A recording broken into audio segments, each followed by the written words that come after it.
Lizzie présente Mise en scène de Daniel Steele.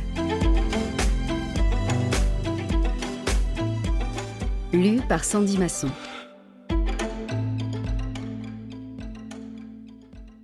À mes chers et merveilleux enfants, Bitty, Trevor, Todd, Nick, Samantha, Victoria, Vanessa, Max et Zara.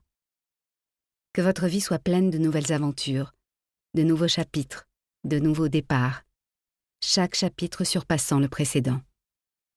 Donnez-vous mutuellement de la force, souvenez-vous des bons moments et célébrez la vie. Je vous aime de tout mon cœur et de toute mon âme.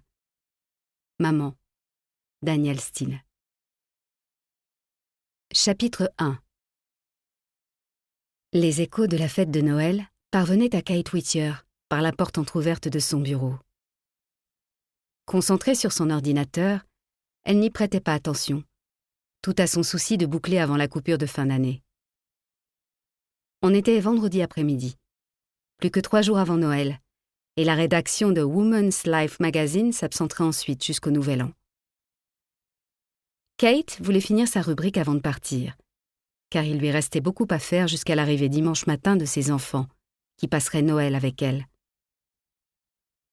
Elle se focalisait pour l'instant sur l'article destiné au numéro de mars, mais qui aurait aussi bien pu sortir un autre mois, vu qu'elle choisissait généralement des sujets susceptibles d'intéresser toutes les femmes. Les difficultés qu'elles pouvaient rencontrer à la maison, dans leur couple, avec leurs enfants ou au travail. Sa rubrique, Confiez-vous à Kate, existait depuis 19 ans, déjà. Quand il s'agissait de questions intimes sensibles, elle répondait directement. Sinon, elle incluait les questions de portée plus générale dans sa chronique.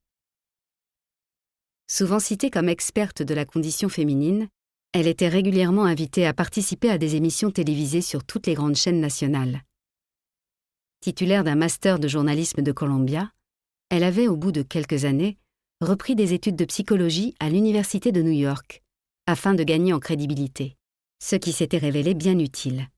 Désormais, Confiez-vous à Kate tenait une place de choix dans le magazine, et il arrivait fréquemment que l'on achète Woman's Life avant tout pour la lire.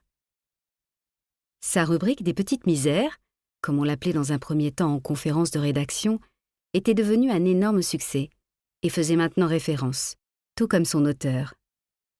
Cerise sur le gâteau, elle adorait son travail, qu'elle trouvait si gratifiant. Ces dernières années, elle avait ajouté à son répertoire un blog sur lequel elle postait des extraits de sa rubrique.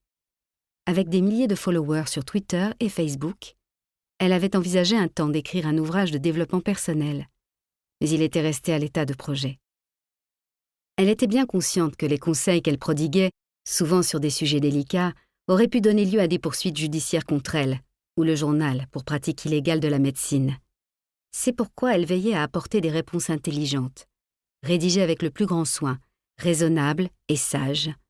Le genre de recommandations que l'on attendrait d'une mère attentive et sensée, rôle qu'elle jouait d'ailleurs auprès de ses 3 enfants, aujourd'hui adultes.